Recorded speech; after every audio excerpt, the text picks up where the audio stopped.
Okay, hello all. Welcome to another video series presentation on designing.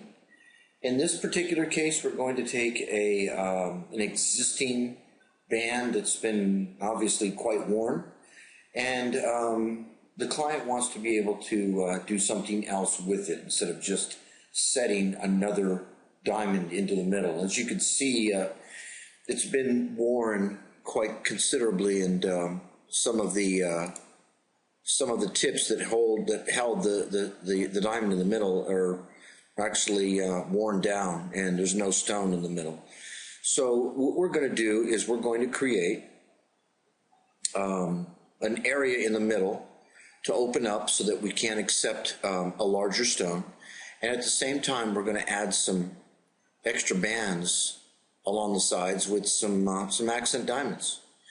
So let's get going with this. First thing I did is cleaned up the mounting, so we kind of took out the middle and kind of reshaped it a little bit, kind of give it a nice little polished look. I'm going to bring it up, since this is a camera shot, I'm going to bring up the color just a little bit. Yeah, let's see if we can actually put some lighter. There we go. I think that's better.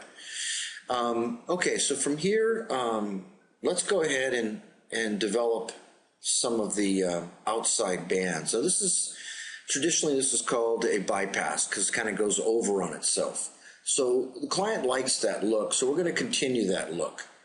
And with the software that I'm working with allows us to kind of make ghosted images of the original band or the original setting, so that we can develop these outside shadow bands.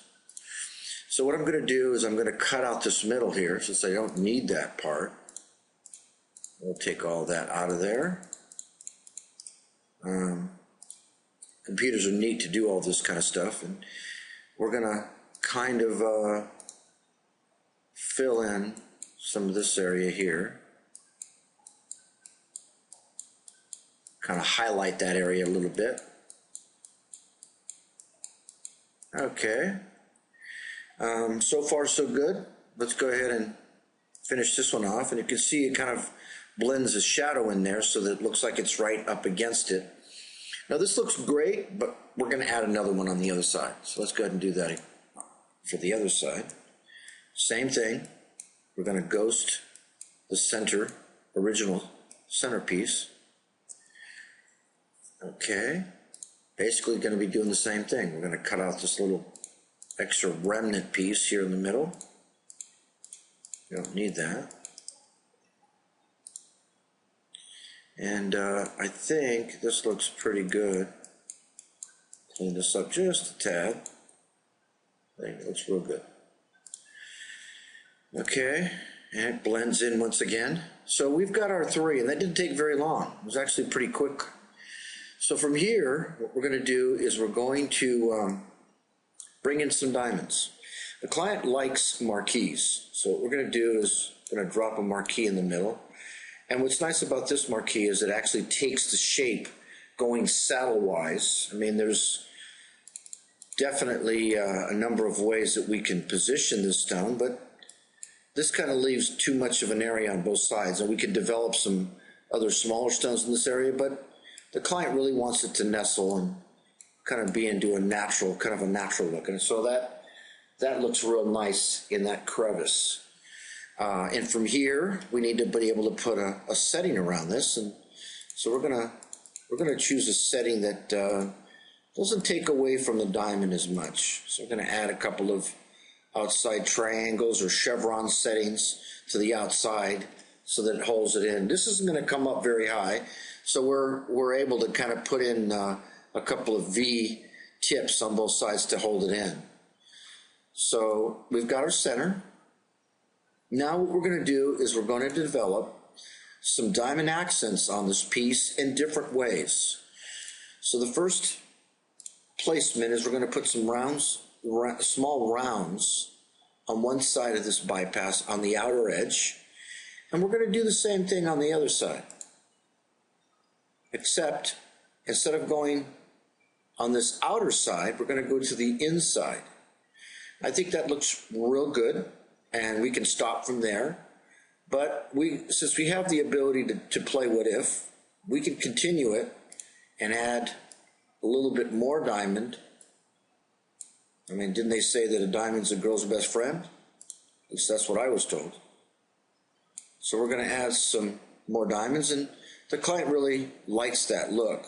She's got a little bit of high polish, and she's got a lot of diamond. So I think we're gonna go there. Now what we're gonna do is we're gonna develop the settings that go onto these small stones.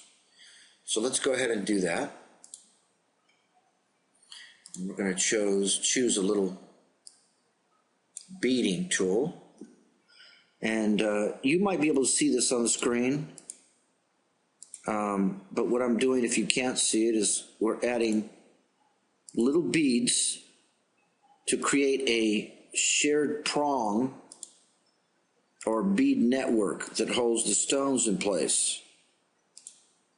And that's going to give the illusion of a bead setting look with all these small accent diamonds. And I'm kind of coming up the other end, and I'm going to try, if time will allow us, to do all of this. Okay, we've got one side. Let's go ahead and finish it up here. I think what I'm going to do is pause, finish it up. Okay, so that's a completed look with all the setting. From here, what we're going to do is, instead of having to imagine what this might look like, we're going to put up a hand and bring it in and place it right on the finger. Kind of virtually place it right here. There we go. And then let's go ahead and bring up a bigger representation. And from there, let's go ahead and bring in the original, kind of see where we went from and what we ended up with. And that's the whole process. Thanks for visiting. Thanks for watching.